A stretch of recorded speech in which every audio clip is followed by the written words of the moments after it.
Hi hello అందరికి నమస్తే. నేను జర్నలిస్ట్ రవీందర్. వెలుగు టీవీ ఎక్విప్మెంట్ కోసం సహాయం అందిస్తున్న ప్రతి ఒక్కరికి కూడా పేరు పేరున ధన్యవాదాలు తెలియజేసుకుంటూ, ఎవరైనా సహాయం అందించాలనుకుంటే కింద నెంబర్ ఉంది, ఆ నెంబర్కి మీ సహాయం అందించి నాకు సపోర్ట్ చేయగలరు. సో టాపిక్ ఏంటంటే, ఉద్దేశం మంచిది అయినప్పుడు ఖచ్చితంగా అది చిన్న కోర్టు అయినా పెద్ద కోర్టు అయినా సుప్రీం కోర్టు అయినా ఎక్కడికి వెళ్ళినా వాళ్ళకి న్యాయం జరుగుతుంది. కానీ మన ఉద్దేశం మంచిది కానప్పుడు మీరు ఏ కోర్టుకు వెళ్ళినా కూడా మీరు అనుకున్నది అక్కడ జరగదు. సో ఇప్పుడు అదే జరిగింది వైఎస్ వివేక కేసులో. వాళ్ళ ఉద్దేశం ఏంటి? నర్రెడ్డి సునీతది కానీ ఈమె వెనకొండి నడిపిస్తున్నటువంటి వ్యక్తులది కానీ మీరు గమనిస్తే ప్రతి చోట వైఎస్ వివేక కేసు గొడ్డలిపోటు సంబంధం లేకపోయినా కూడా ఒకటే కామెంట్ చేసిన సంగతి మనం చూసాం. అంటే ఇక్కడ రాజకీయంగా జగన్మోహన్ రెడ్డి బ్లేమ్ చేసి దాన్ని లబ్ధి పొందడం కోసం మాత్రమే ఈ కేసును వాడుకుంటున్నారు. కాబట్టి దాన్ని ఏం చేయాలి? ఇది ఇట్లనే సజీవంగా ఉంచాలి. దీనికి ట్రయల్ రాకూడదు, విచారణ కంప్లీట్ కాకూడదు. ఎప్పుడు వచ్చే ఎన్నికల దాకా ఇదే అంశాన్ని పెట్టుకొని ఆ నర్రెడ్డి సునీత చేత కన్నీళ్ళు పెట్టించి ఏదో దాన్ని మాయ చేసి మళ్ళీ జనాల్లో అయ్యో పాపం అన్యాయం చేశారనేటువంటి ఒక చర్చ జరిగే విధంగా ఒక ప్రయత్నం చేయాలని వీళ్ళ ఉద్దేశం. కానీ ఒక రోజు 2 రోజులు నడుస్తుందండి, అది ఎక్కువ రోజులు నడవదు. ఇప్పుడు అదే ఇంకోసారి జగన్మోహన్ రెడ్డి గారి పేరెత్తకుండా, ఇంకోసారి కోర్టు మెట్లు ఎక్కకుండా, ఇంకోసారి మళ్ళీ విచారణ అనకుండా కొన్ని కీలక పాయింట్లతో కోర్టు ఈరోజు ఊహించని శాఖ, వాళ్ళు ఇప్పుడు జగన్కి శాఖ అంటారు కదా, ఊహించని శాఖ మింగుడు పడినటువంటి విషయం ఇది వాళ్ళకి. ఈ కేసుకు సంబంధించి సిబిఐ ప్రత్యేక కోర్టులో జరిగినటువంటి అంశాలు ఏంటంటే, ఇప్పుడు విచారణ వేగంగా జరగాలని చెప్పి సుప్రీంకోర్టు ఆదేశాలు ఉన్నాయి ఆల్రెడీ. ఆ ఆదేశాలు ఉన్నప్పటికీ కూడా విచారణని అడ్డుకోవడం కోసం అని చెప్పి పదే వివిధ ఒకే కేసుకు సంబంధించి వివిధ కోర్టుల్లో పిటిషన్లు వేయడం. అంటే దాని ఉద్దేశం ఏంటి? ఒక పక్కనేమో రోజువారీ విచారణ జరగాలని కోరుతుంది ఆమె, మరో పక్కనేమో పిటిషన్లు వేస్తుంది. దీని వెనుక ఉద్దేశం ఏ రకంగా అర్థం చేసుకోవాల్సి వస్తుంది మనం. సో కాబట్టి కోర్టు కూడా అది గ్రహించింది. ఇప్పుడు దర్యాప్తు చేయాలంటే ఎంత చేస్తారు, ఎన్నిసార్లు చేస్తారు? ఆల్రెడీ దర్యాప్తు చేయాలని ఆమె కోరినప్పుడు ట్రయల్ ఆలస్యం అవుతుందని తెలిసినా కూడా సరే ఆమెను దృష్టిలో పెట్టుకొని మరొకసారి విచారణకు ఆదేశిస్తే సిబిఐ విచారణ చేపట్టి దానికి సంబంధించినటువంటి ఒక నివేదికను కూడా ఇచ్చింది. ఆ నివేదిక ఇచ్చిన తర్వాత అంతకుముందు ఇచ్చినటువంటి ఛార్జ్ షీటు ఇవన్నీ కూడా పరిగణలోకి తీసుకోవద్దు. ఎందుకు తీసుకోవద్దు అన్నారంటే, అక్కడ జగన్మోహన్ రెడ్డి గారి పేరు కానీ భారతి గారి పేరు కానీ వీళ్ళు ఎవరైతే పేర్లు కోరుకున్నారో ఆ పేర్లు రాలేదని చెప్పి అది వద్దని చెప్పి మేము పిటిషన్ వేయడం. సో ఇప్పుడు దానికి సంబంధించి చెప్తా ఉంది. ఇప్పుడు కొత్తగా ఇప్పుడు మీ కేసు మీరు ఏదైతే పిటిషన్ వేసారో ఎందుకు కొట్టేయకూడదు, దీనికి ఎందుకు వాల్యూ లేదనే విషయానికి సంబంధించి ఏం చెప్తా ఉంది ఇక్కడ? మళ్ళీ దర్యాప్తు చేయాలని కోరుకోవడం ద్వారా ట్రయల్ ఆలస్యం అవుతుంది. అందులో ఇప్పుడు సునీత పిటిషన్ వేసింది అయితే అందులో మెరిట్ లేదంట. మెరిట్ అంటే ఇప్పుడు ఏంటంటే, కొత్తగా ఏమైనా సాక్ష్యాలు ఉన్నాయా, లేకపోతే కొత్తగా ఏదైనా మెటీరియల్ దొరికిందా అంటే ఏమీ లేదు, అనుమానం అంతే. వాళ్ళ ఇంటర్నల్గా వేరే ఉద్దేశాలు ఉంటాయి కదా, మాకు అనుమానం ఉంది, వాళ్ళ మీద ఉంది, వీళ్ళ మీద ఉంది. ఎవరైనా చనిపోయినప్పుడు చూడడానికి వస్తారు కదా, ఆయన ఎందుకు వచ్చాడు, ఒకవేళ ఎవరైనా వీలు బట్టి రాలేదని, కానీ ఎందుకు రాలేదు కాబట్టి మాకు అనుమానం, ఇట్లా అనుమానాలు కాదు. దానికి మౌఖికంగా కానీ ఏదైనా ఆధారాలు కానీ సాంకేతికంగా అన్ని ఆధారాలు ఉన్నప్పుడు ఆ ఆధారాలను మీరు కోర్టు దృష్టికి తీసుకపోతే కోర్టు కూడా వాటిని పరిశీలించి ఖచ్చితంగా ఈ దీంట్లో ఎందుకు విచారణ చేయలేదని చెప్పి విచారణ సంస్థలు వాళ్ళని ఆదేశిస్తే వాళ్ళు మళ్ళీ విచారణ చేయడానికి అవకాశం ఉంటుంది. అయినప్పటికీ కూడా వీళ్ళు విచారణ చేస్తే కొత్తగా ఒక 4 వ్యక్తులను విచారించిన తర్వాత వీళ్ళు ఏదైతే పేర్లు చెప్పారో ఇందులో కొత్తగా ఏం దొరకలేదు, వాళ్ళకి కొత్త సాక్ష్యాలు కానీ కొత్త మెటీరియల్ కానీ ఏమీ దొరకలేదు. దొరకనప్పుడు వాళ్ళ పేర్లు ఎందుకని పెడతారు ఇక్కడ?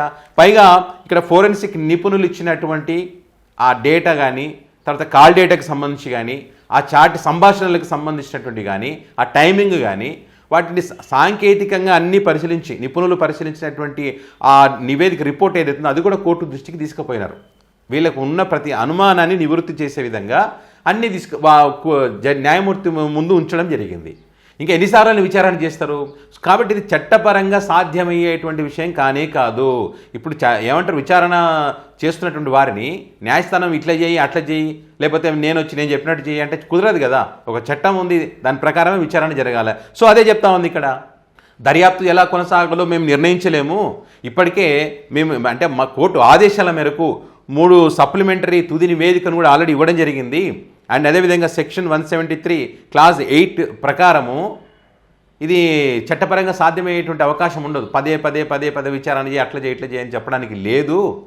అందుకే ఇక్కడ కోర్టు ఒకటేమో చెప్పింది, ఇక్కడ సెక్షన్ 173 క్లాజ్ 8 ప్రకారము అదనపు విచారణ చేయమని చెప్తే అందులో భాగంగా సిబిఐ కూడా విచారణ చేసి 3వ సప్లిమెంటరీ తుది నివేదికను కోర్టుకు సమర్పించడం జరిగింది. ఇంకా ఇంతకన్నా ఎవరు చేస్తారు చెప్పండి? ఇంకా ఇంతకు మించి చేయడానికి లేదు. అది తెలిసినా కూడా లేదు, మళ్ళీ చేయాలి అంటే ట్రయల్ ఆగిపోవాలి, ఇది ఇంకా ఇంకా ఇంకా ఇంకా చాలా రోజుల వరకు ఇలాగే ఉండాలి అన్నది వీరి యొక్క ఉద్దేశం. కానీ సుప్రీంకోర్టు ఆల్రెడీ ఆదేశాలు ఇచ్చింది, వేగవంతమైనటువంటి విచారణ చెయ్యాలని సుప్రీంకోర్టు చెప్పింది. దానికి అనుగుణంగానే వాటిని పాటిస్తూ ఈ కేసు విచారణ జరుగుతూ ఉంది. కానీ ఈమె ఏంటి, లేదు పదే వచ్చి అడ్డుపడుతుండడంతో ఇది ఏమవుతుందంటే అదనపు విచారణ కాదు, ఇది మళ్ళీ రీఇన్వెస్టిగేషన్ కిందే అవుతుంది. అందుకే ఇందులో ఉన్నటువంటి నిందితులు ఎన్ని రోజులు ఇప్పుడు కొంతమంది ఇప్పుడు ఇదే రకంగా చేసుకుంటూ పోతే కొంతమంది జైల్లో ఉన్న వాళ్ళు ఉంటారు, కొంతమంది బెయిల్ మీద వచ్చినటువంటి వాళ్ళు ఉంటారు, అనుమానంతో అరెస్ట్ చేసినటువంటి వాళ్ళు ఉంటారు. సో ఇవన్నీ వాళ్ళకి ఇబ్బందులు ఉంటాయి కదా. సో వాళ్ళు కూడా వాళ్ళ యొక్క వారికి ఉన్నటువంటి ఇబ్బందులను కానీ వాళ్ళ ప్రమేయం లేదు అనేటువంటి అంశాలకు సంబంధించి కానీ కోర్టు తీసుకుపోయినారు. ఇట్లా తీసుకుపోయిన ప్రతిసారి ఏమో వచ్చి అడ్డుపడి లేదు అది దాన్ని పరిగణలోకి తీసుకోవద్దంటే మీరు డిసైడ్ చేస్తారా? ఎవరిని ఎలా విచారించాలో, ఎవరిని అడగాలో, ఎవరిని ఏ ప్రశ్న అడగాలో మీరు చెప్తారా? దానికి చట్ట ప్రకారం ఎవరిని ఏమడగాలో దర్యాప్తు సంస్థ ఉంటుంది, వాళ్ళు చూసుకుంటారు. కాబట్టి సిబిఐ మళ్ళీ చెప్పింది, మళ్ళీ విచారణ చేస్తామన్నారు. విచారణ చేస్తే ఏమవుద్దంటే ఇదే, ఇంతకుమించి ఏముండదు అందులో. వీళ్ళకి ఏంటంటే జగన్ పేరు రావాలి, అందులో జగన్ పేరు ఇరికించాలా. సో ఇది జరిగే పని కాదని చెప్పి కోర్టు అయితే మరి వీళ్ళకు ఊహించినటువంటి షాక్ అయితే ఇవ్వడం జరిగింది, ఆమె పిటిషన్ కొట్టివేస్తూ.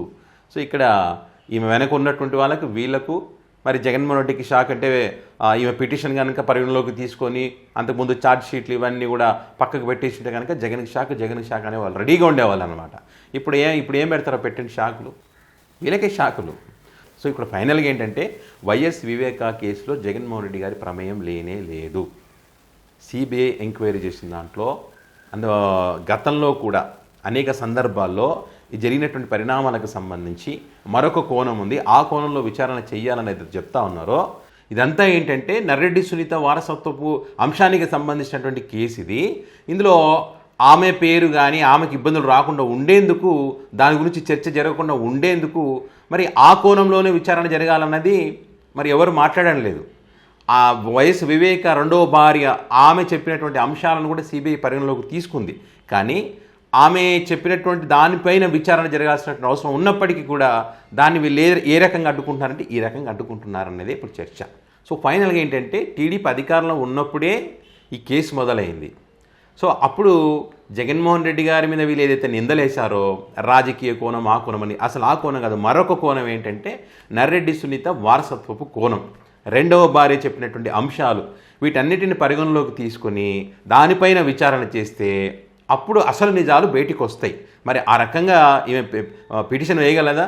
వీళ్ళ అనుమానాలు ఏమైనా వీళ్ళు కూడా వేస్తారు. ఇప్పుడు మాకు అనుమానాలు ఉన్నాయి కాబట్టి పదే అడ్డుకుంటుందని చెప్పి వీళ్ళు కేసు వేయాలా, ఆమె పైన కేసు వేస్తే అసలు నిజాలు బయటకు వస్తాయి.